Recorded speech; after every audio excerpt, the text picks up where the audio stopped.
तो यहाँ नारद जी कली का प्रभाव यह बढ़ने से ज्ञान और वैराग्य ये दोनों समाप्त हो गए, इसलिए ज्ञान और वैराग्य जीर्ण हुए और भक्ति भगवान की कृपा से अभी भी नवपल्लित है।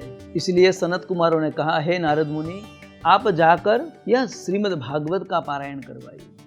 नारद जी कहते, प्रभु आप श्रीमद् भागवत की कथा का महिमा हमें सुनाया, परंतु मैं फिर भी आपको यह बात बता रहा हूँ कि मैंने उसके ज्ञान वैराग्य के कान में वेद वेदांत घोषेश्च गीता पाठम मुहुर्मुहु।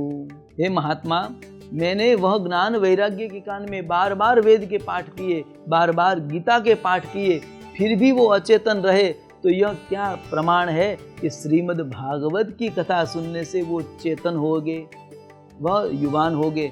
ऐसी यह क्या विशेषता है, यह आप हमें बताएं। नारद जी और सनत कुमारों ये दोनों की अच्छा सत्संग चल रहा है, एक के ऊपर प्रश्न कर रहे हैं, और यहाँ पे प्रश्न में पूछा गया, सनत कुमार उसका प्रत्युत्तर देते हैं, कहते हैं कि यहाँ श्रीमद् भागवत के अंदर 3 प्रकार की बातें बताई है जो ज्ञान और वैराग्य को प्राप्त मूर्छा को दूर करने वाली है। क्या क्या बातें हैं? तो कहते हैं श्रीमद् भागवत के अंतर्गत परमात्मा की विशेषताएं बताई है। हम कहते हैं बहुत सी बार यह कथा के माध्यम से कि दर्शक मित्रों, जैसे हम कोई इलेक्ट्रॉनिक आइटम या कोई खरीदी कोई चीज़ प्रोडक्ट लेते हैं, तो उसके अंदर जैसे कोई बुक आती है जिसे हम कहते हैं मैनुअल बुक, उसकी कैसे यूज़ करें, उसको कैसे हम उसका अर्थघटन कर सके, उसको कैसे उपयोग में ले सके, वो सब उसका विवरण उस बुक के अंदर दिया है। तो बस उसी प्रकार परमात्मा ने जब ये सृष्टि का सर्जन किया, ये सृष्टि का निर्माण किया, और उसकी जो शक्तियाँ है वो शक्ति को कैसे हम यूज़ कर सके, कैसे हम उपयोग में ले सके, उसके लिए यहाँ पे वेद और उसकी जो फल रूपी है श्रीमद् भागवत की कथा बनाई है। इसलिए इसके अंदर ऐसी घटना बताई है जो सृष्टि के रहस्य को बताती है। दूसरा यहाँ पे बताया है, इसमें भगवान की शौर्य गाथा है।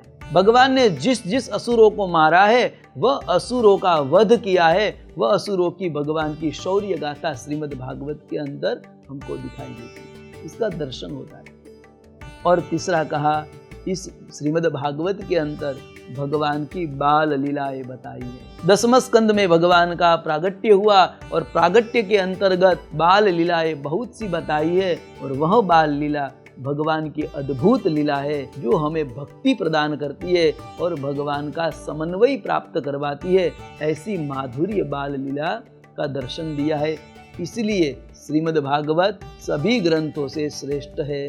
जो मुक्तिदाने न गर्जिता, कहते हैं कि श्रीमद् भागवत जो ग्रंथ है वो गर्जना पूर्वक कहता है कि आओ मेरी शरण में, मैं तुम्हें मुक्ति प्रदान करूंगा। मुक्ति भी प्रदान करता है और साथ में भक्ति भी प्रदान करता है। ऐसा अद्भुत श्रीमद् भागवत ग्रंथ आप आयोजन करिए, और यह भागवत का आयोजन से भक्ति महारानी और ज्ञान वैराग्य ये दोनों नवपल्लित हो गए।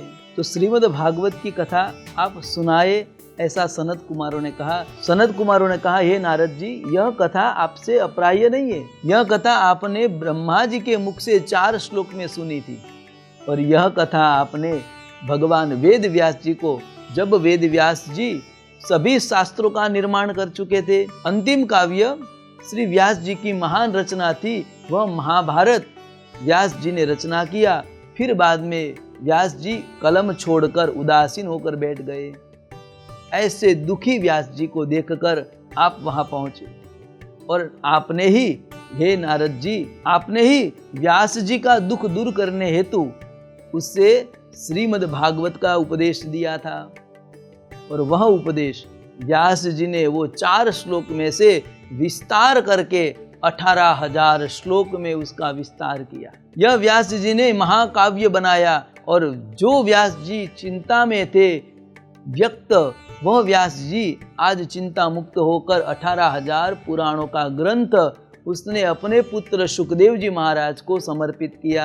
सुखदेव जी महाराज की भी कथा अलौकिक है। जब व्यास जी ने दिया, तब व्यास जी ने अद्भुत ग्रंथ की रचना तो की, पर अब यह अद्भुत ग्रंथ किसे दिया जाए, यह अद्भुत ग्रंथ के पात्रता कौन है, यह सोचकर व्यास जी ने यह ग्रंथ किसी को दिया नहीं था। सोचा था अपने पुत्र को पढ़ाऊंगा, पर अपना पुत्र व्यास जी का सुखदेव जी महाराज तो जब से जन्म हुए तब से चले गए थे। अब व्यास जी सोच रहे थे यह इतना अमूल्य ग्रंथ किसे प्रदान करूं, परंतु व्यास जी ने सोचा कि कभी ना कभी मेरा पुत्र आएगा, मैं उसे समर्पित करूंगा ऐसा वह बड़ा ग्रंथ। परंतु उसने व्यास जी ने अपने शिष्यों को उसमें से थोड़े बहुत श्लोक सुनाए थे और थोड़े बहुत श्लोक सुनते थे। जब शिष्यगण लकड़ियां काटने के लिए आश्रम से बाहर जाते थे, उस समय वह शिष्यगण जो व्यास जी ने दिए हुए थे श्लोक, वो श्लोक का पठन करते थे। यम प्रव्रजंत मनुपे तमपेत कृत्यम द्वैपायनो विरह कातर आजुहाव पुत्रेति तन्मयतया तरवोभिनेदु तम सर्वभूतहृदयं मुनिमानतोऽस्मि। बर्हापीडं नटवरवपु कर्णयो कर्णिकारं बिभ्रदवासः कनककपिशं वैजयन्तीं च मालां रन्ध्रान् वेणुरदरसुदया पूरयन् गोपवृन्दे वृंदारण्यम स्वपदरमणम प्राविशद गीत कीर्ति। ऐसे श्लोक का पठन जोर जोर से करते थे, ताकि वो जोर जोर से इसलिए पढ़ते थे कि एक तो भगवान का नाम स्मरण भी हो जाए और साथ में थोड़े दूर गए हुए एक दूसरे शिष्य को मालूम पड़े कि एक शिष्य यहाँ पे है तो दूसरा शिष्य कहाँ पे है। तो ऐसी घटना हर रोज नित्य प्रतिदिन शिष्य करते थे। एक दिन समाधिस्थ हुए सुखदेव जी महाराज के कर्ण में यह श्लोक पढ़ा।